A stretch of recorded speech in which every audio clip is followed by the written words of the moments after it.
पठन पाठन के सहभागियों को मैं सावन कुमार नमस्कार करता हूं। आज के पठन पाठन में मैं लेकर आया हूं हिंदी व्याकरण मंथन की चर्चा संख्या 19।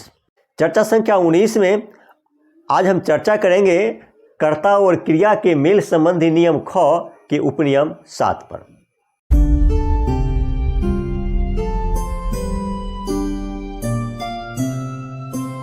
उपनियम 7 कहता है वाक्य में आशीर्वाद का भाव प्रकट होने पर भी क्रिया का वचन बदल जाता है पर लिंग नहीं बदलता।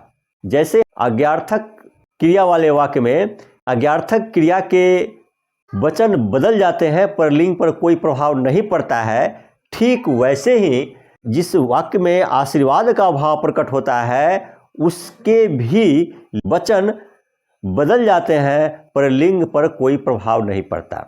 ऐसे सीता खुश रहे, सीता स्त्रीलिंग में है तो इस पर देखिए लिंग अगर देते तो रही होता, लेकिन ऐसा नहीं किया गया है, इसको रहे ही किया गया है।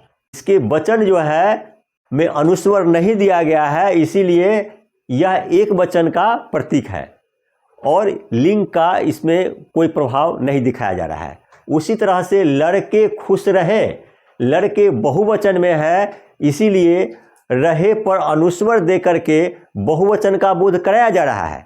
किंतु लड़के पुल्लिंग में है तो पुल्लिंग का तो रूप चल सकता है, लेकिन यह लिंग से परिवर्तित नहीं होता है।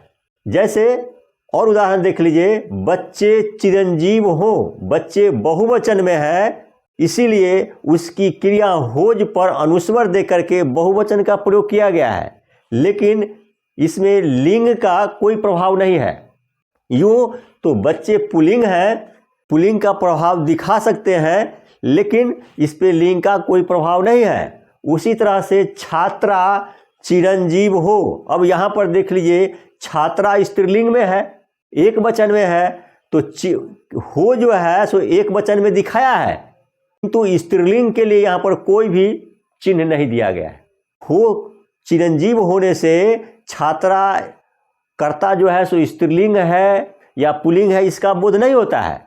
हाँ, इस पे अनुस्वर नहीं है, इसीलिए यह बोध होता है कि कर्ता जो है सो एक वचन में है। और उदाहरण देख लीजिए, सफलता आपके चरण चूमे, सफलता यहाँ पर स्त्रीलिंग है और ये चूमे, चूमे जो है क्या है, चूँकि एक वचन में है इसीलिए चूमे का प्रयोग तो हुआ है, लेकिन अगर ये सफलता स्त्रीलिंग है तो यहाँ पर स्त्रीलिंग का कोई भी प्रतीक नहीं दिया गया। इस क्रिया में, चूमना क्रिया में स्त्रीलिंग का कोई भी प्रतीक नहीं दिया गया है। उसी तरह से सोहरत आपके आभूषण हो, सोहरत जो है स्त्रीलिंग में है, सोहरत एक वचन स्त्रीलिंग में है, किंतु यह इसका कर्ता एक स्त्रीलिंग है या पुल्लिंग, उसका कोई भी चिन्ह इस क्रिया में नहीं है। इससे ये साबित होता है कि ऐसा वाक्य जिसमें आशीर्वाद का भाव प्रकट हो, उस वाक्य की क्रिया कर्ता के वचन के अनुसार तो बदलती है पर लिंग पर कोई प्रभाव नहीं पड़ता। किंतु यदि हम वचन और लिंग, कर्ता के वचन और लिंग के अनुसार बदल देते हैं तो वाक्य का अर्थ बदल जाएगा।